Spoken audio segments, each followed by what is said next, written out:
Halo semua, balik lagi di tugas video aku mata pelajaran kimia dengan judul materi redoks dan elektrokimia. Nah guys, sebelum masuk ke materinya, kenalin nama aku Rasino Kusuma dari kelas 12 IPA 2. A.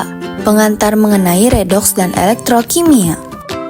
Reaksi redoks adalah reaksi kimia yang terjadi dari gabungan reduksi dan reaksi oksidasi. Reaksi redoks mencakup semua proses kimia di mana atom melibatkan perubahan keadaan bilangan oksidasi. Sedangkan elektrokimia adalah cabang ilmu kimia fisik yang mempelajari aspek kelistrikan dan reaksi kimia. Elemen yang digunakan dalam reaksi elektrokimia dikarakteristikan dengan banyaknya elektron yang dimiliki. Secara umum, elektron kimia terbagi dalam dua kelompok, yaitu sel galvani dan sel elektrolisis.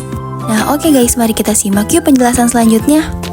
B. Penyetaraan, persamaan, dan stokiometri redoks. 1. Penyetaraan dengan cara langsung. Untuk reaksi-reaksi redoks yang sederhana, penyetaraan reaksi dapat dilakukan dengan melalui penambahan koefisien reaksi. Nah kita perhatikan yuk beberapa contoh reaksi berikut. Soal A, CO2 plus O2 menjadi CO2, B, H2 plus O2 menjadi H2O, dan C, H2 plus Na2 menjadi NH3. Penyelesaian A dengan menambahkan angka koefisien 2 di depan CO dan CO2 diperoleh 2CO plus O2 menjadi 2CO2. Penyelesaian soal B dengan menambahkan angka koefisien 2 di depan H2 dan H2O diperoleh 2H2 plus O2 menjadi 2H2O. Dan penyelesaian soal C dengan menambahkan angka koefisien 3 di depan H2 dan angka koefisien 2 di depan NH3 diperoleh 3H2 plus Na2 menjadi 2NH3.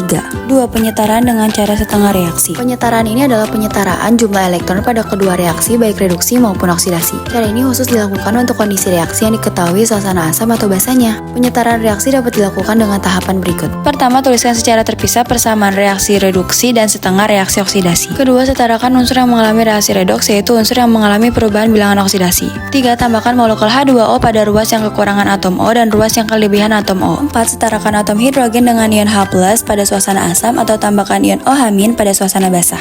Selanjutnya setarakan muatan pada kedua ruas dengan menambahkan elektron. Dan terakhir jumlahkan kedua persamaan setengah reaksi tersebut. 3. Penyetaraan dengan cara bilangan oksidasi. Prinsip penyetaraan ini adalah dengan menyamakan perubahan bilangan oksidasi pada kedua reaksi. Tahap-tahap penyetaraan reaksi dapat dilakukan dengan cara berikut. 1. Setarakan jumlah unsur-unsur yang mengalami perubahan bilangan oksidasi. Lalu tentukan bilangan oksidasi unsur-unsur tersebut dan perubahannya. Selanjutnya setarakan jumlah kedua perubahan bilangan oksidasi tersebut. Hitung jumlah muatan di ruas kiri dan ruas kanan. Jika muatan di ruas kiri lebih negatif, maka tambahkan ion H+. Namun jika muatan ruas kiri lebih positif, tambahkan ion OH-.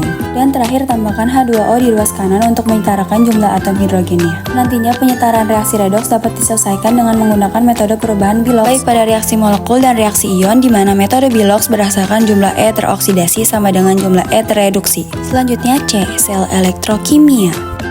Sel elektrokimia adalah suatu alat yang mampu menghasilkan energi listrik dari reaksi kimia atau menggunakan energi listrik untuk menjalankan reaksi kimia. Sel elektrokimia yang menghasilkan arus listrik disebut sel volta atau sel galvani. Dan sel yang menghasilkan reaksi kimia melalui elektrolisis misalnya disebut sel elektrolisis. Atau sel galvani yang umum adalah sel 1,5 volt, standar yang banyak digunakan. Suatu baterai terdiri dari satu atau lebih sel yang terhubung baik dalam pola paralel, seri atau seri paralel. D. Sel volta atau galvani.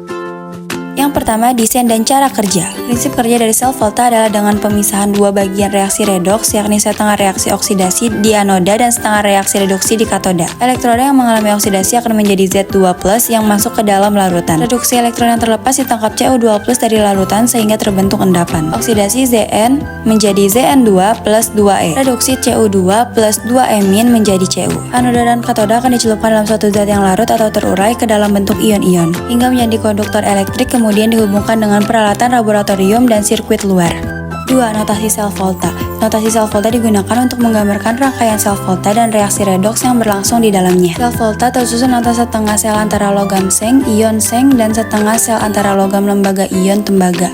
Sel tersebut dapat dinyatakan dengan notasi yang ditulis dalam bentuk Zn, Zn2+, Cu2+, Cu. Notasi tersebut dinamakan notasi sel volta. Notasi ini digunakan untuk menggambarkan rangkaian sel volta dan reaksi redoks yang berlangsung di dalamnya. Secara umum, penulisan notasi sel volta menurut konvensi IUPAC adalah sebagai berikut. 1. Notasi sel terdiri dari anoda dan katoda. 2. Tanda garis-garis adalah jembatan garam untuk memisahkan fase berbeda. 3. Tanda garis adalah batas fase untuk memisahkan fase berbeda. 4. Tanda koma digunakan untuk memisahkan spesies-spesies dalam fase yang sama. 5. Elektroda anoda terletak paling kiri dan elektroda katoda paling kanan. 6. Elektrolit inert tidak ditulis. E. Korosi proses galvani alami. 1. Proses korosi. Proses korosi terjadi secara alamiah, yaitu logam kembali bersenyawa dengan oksigen sebagaimana bahan bakar. Pada proses ekstraksi metalurgi pembuatan logam yang juga bersenyawa dengan oksigen. Sehingga korosi adalah kebalikan dari proses ekstraksi metalurgi, di mana sejumlah energi yang dibutuhkan untuk proses pembuatan logam kembali dilepaskan pada proses korosi. Proses terjadinya korosi pada suatu logam membentuk suatu sel elektrokimia yang terdiri dari anoda, katoda, larutan elektrolit, dan hubungan listrik antara anoda dan katoda. Maka menghilangkan salah satu dari keempat unsur tersebut akan dapat menghentikan proses korosi.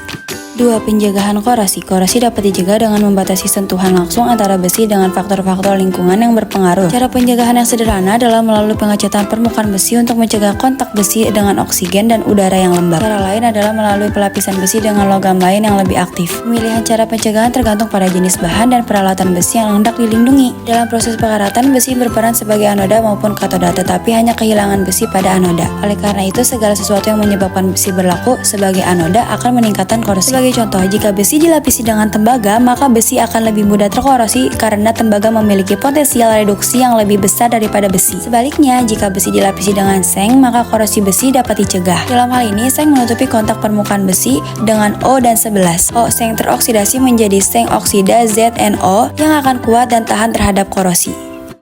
F. Sel elektrolisis.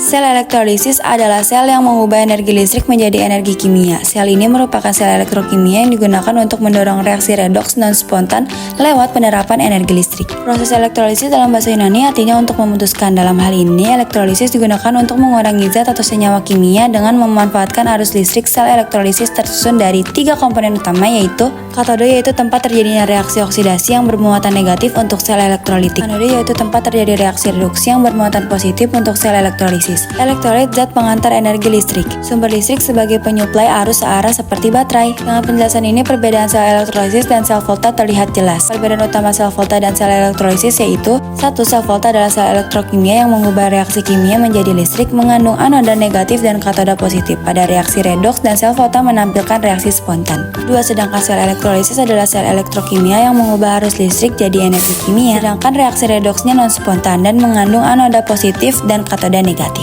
Oke, aplikasi sel elektrokimia. Aplikasi elektrokimia dalam kehidupan sehari-hari adalah sebagai berikut. 1. Baterai primer, yaitu baterai yang hanya sekali pakai atau tidak bisa diisi ulang. Contohnya baterai AA dan alkalin. 2. Baterai sekunder, yaitu baterai yang dapat diisi ulang seperti pada kendaraan listrik. 3. Baterai nikel kadmium. Baterai ini dapat diisi ulang tetapi sensitif terhadap kelebihan pengisian daya sehingga harus dipantau. Baterai ini juga mengandung nikel hidroksida sebagai katoda, kadmium sebagai anoda, dan alkalin pasisium hidroksida sebagai elektrolit. 4. Baterai nikel metal hidrida. Baterai ini hampir sama dengan baterai nikel kadmium, hanya saja anodanya berupa hidrida. Baterai ini juga lebih ramah lingkungan karena tidak mengandung kadmium, raksa, dan timbal. 5. Baterai litium. Litium merupakan metal yang paling ringan dan memiliki potensial elektrokimia paling tinggi dibandingkan logam lain. Baterai ini dikembangkan menjadi baterai lithium ion, lithium polimer, dan lithium sulfur. 6. Baterai perak oksida. Baterai ini mengandung Zn sebagai anoda, Ag2O sebagai katoda, dan pastaka OH sebagai elektrolit. Baterai ini juga digunakan untuk kalkulator, arloji, dan benda lain dengan voltase kecil tapi tahan lama. 7. Aki kendaraan bermotor. Aki dapat menghasilkan listrik yang besar untuk menggerakkan kendaraan dengan menggunakan prinsip sel volta. Ketika terjadi pengisian, aki dialiri arus listrik DC sehingga elektron mengalir dari katoda ke anoda. 8. Penyepuhan logam. Contohnya penyepuhan emas menggunakan sel dengan elektrolit larutan dan elektroda reaktif. Logam yang disepuh merupakan katoda, sedangkan emas merupakan anoda dalam larutan yang mengandung kation emas. 9. Sebagai sel bahan bakar. Sel yang digunakan sebagai sumber listrik pesawat luar angkasa ini menggunakan bahan bakar campuran hidrogen atau gas alam dengan oksigen. Yang terakhir atau yang ke-10, pemurnian logam. Contohnya pada pengolahan tembaga masih terdapat campuran logam lain, sehingga campuran logam-logam lain tersebut harus dipisahkan dengan elektrolisis. Nah oke guys, segitu dulu penjelasan dari aku. Sekian dan terima kasih.